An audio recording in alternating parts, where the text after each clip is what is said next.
A couple of weeks ago I hit on the topic of keeping a high level of concentration and breaking the connection between that and trying too hard. There's no doubt about it. To play high level pool, you have to be concentrating at a very, very high level. But for most of us, that equates to trying too hard, shooting balls too hard, overexerting yourself on every shot, and just completely going to hell physically. So there's a connection here between mind and body, and we have to stop the association with the body while keeping high level concentration.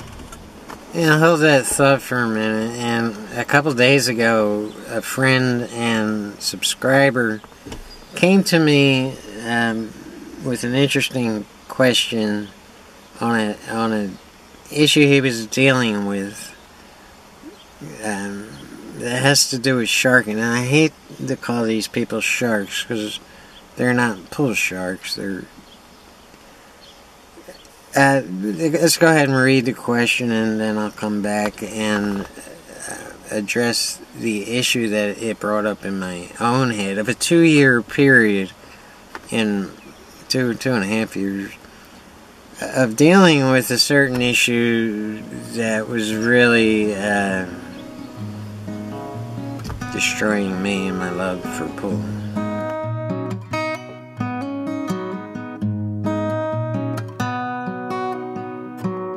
Met her smoking cigarettes in the men's room.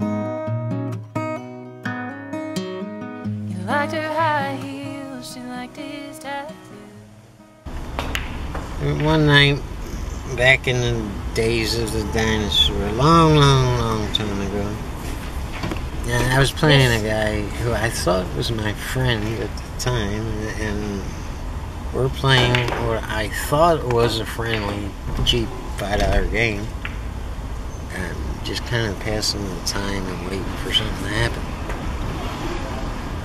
And to make a long story short, he kept trying to distract me from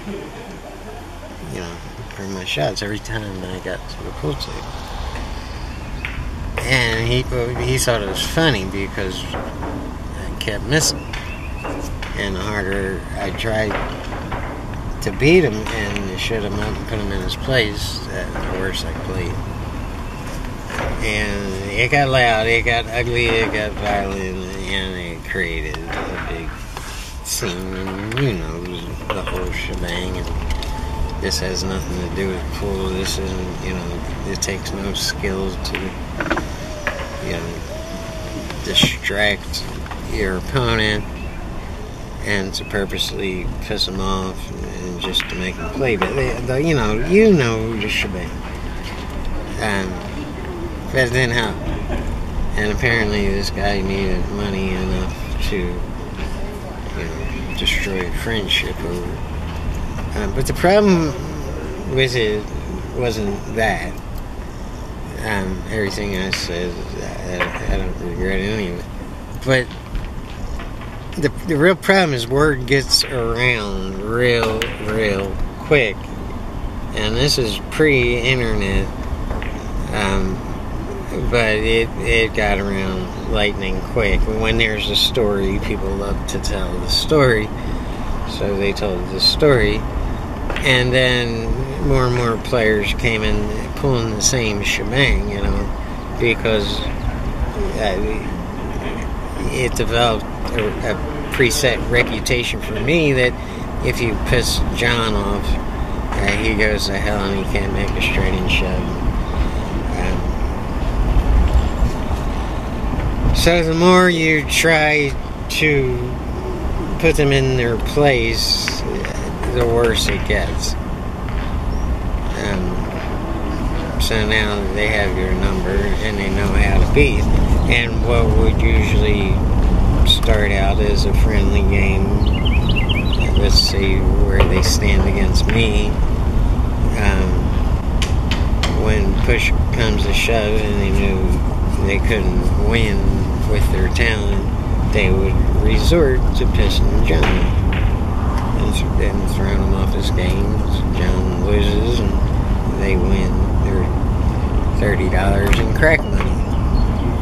And it goes back to these guys not being good players, just having the ability to piss players off. Which in today's world, by the way, will get you killed because everybody's packing and times have changed since then. So I got a reputation for being a hothead who easily goes off and goes to hell.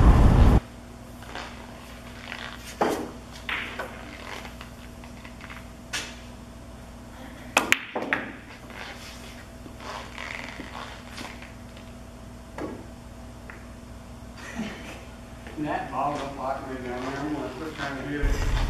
Maybe it'll fall in. And mind you, I was not a good pool player. I think I had potential, and I could occasionally run a rack, but I was not somebody that was feared in the pool world. These guys weren't really good players coming at me. They were mostly chumps. And this was the only way they could win. And the problem with all that is it was true, and the strategy worked. It pissed me off, and when I was pissed off, I would try too hard, and my game suffered badly, really badly. And especially it was most apparent when I was breaking, and I would try to break, like a world beater, and I'd be miskilling, and the ball would go off the table, which would make any anger that they were triggering in me even worse. Because now I was mad at them and myself and the world.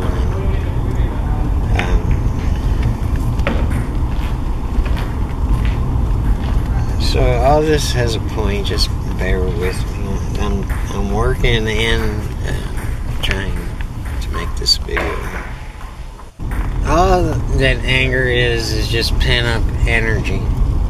It might seem like some kind of, complicated psychological crap, but it's just pent up energy. It's like someone just injected you with airplane fuel, and now it's just like a burst of energy, and you have an excess of it, and you don't know how to control it or what to do with it. So somewhere about 2.5 years, right when I was about to quit pool, because of this, because it had nothing to do with pool, it had nothing to do with talent. It was all about all this excess energy and anger and not being able to control it. So what I learned how to do is to control it through an incredible level of concentration. So I controlled it mentally while breaking the connection between the physical body and trying to. And it worked. It worked actually incredibly well, and I swear to you, my pool game jumped 4 balls. I really, at one point, thought that this was the whole key, to stay angry while breaking the connection with the physical body. And it's hard to make this video because my thoughts keep jumping ahead, and I keep wanting to say things that my voice can't keep up with what I'm thinking. So that became another period in my pool journey to where I welcomed that anger. I would actually look for things to hate about my opponent that would just piss me off, and they were stupid little things. Like what brand of beer he was drinking. It wasn't the brand that I was drinking, so he must be a dick. You know, I mean, I would talk myself into hating this person just to increase my level of concentration and desire to destroy him. And it worked. It worked like magic. It worked incredibly well. And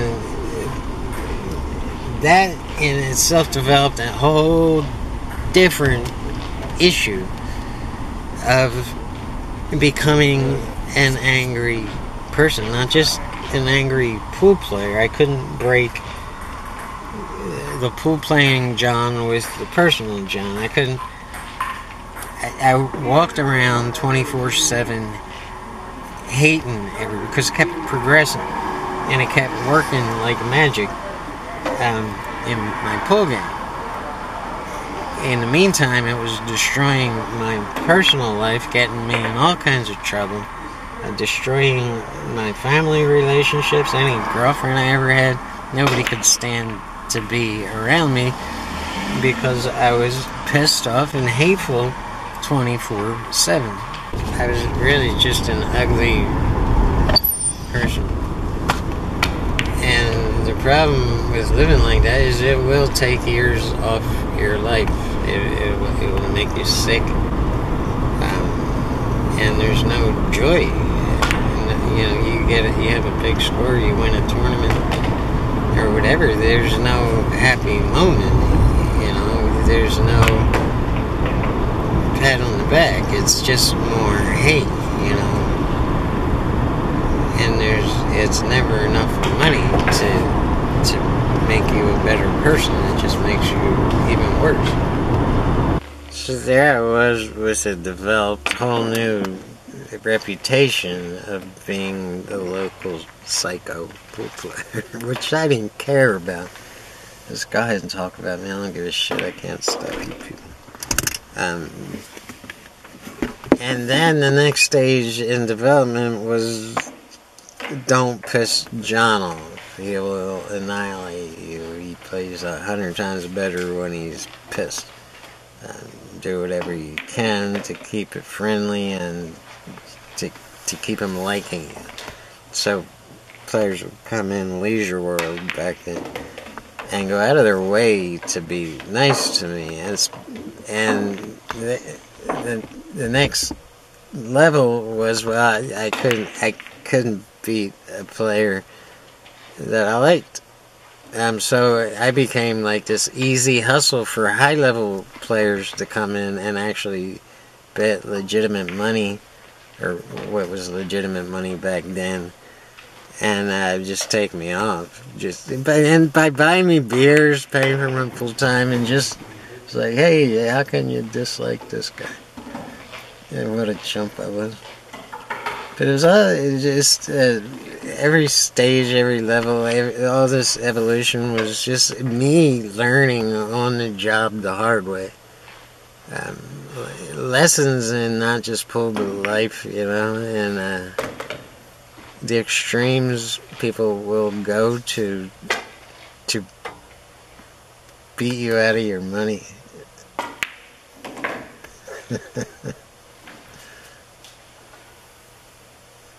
So we come full to you don't want to be that angry, hateful pool player / person. You don't. It'll get to the point where you can't stand to be in your own company, and you'll wind up all alone in some sleazy motel room trying to figure out what happened in your life.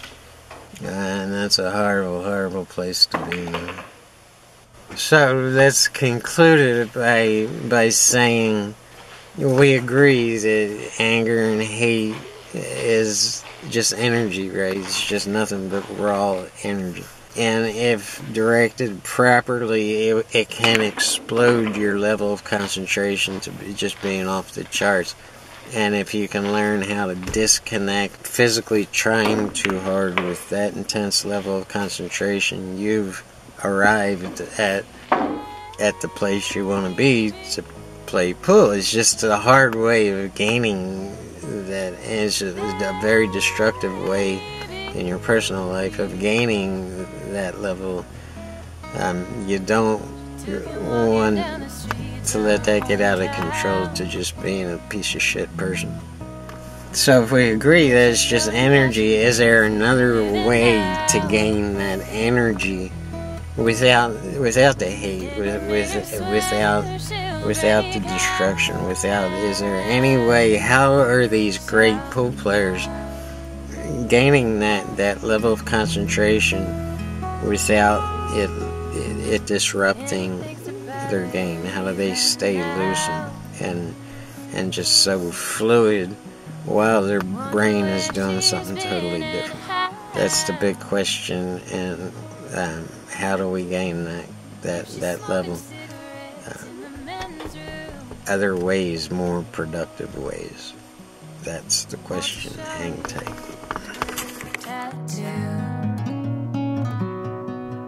It says, babe.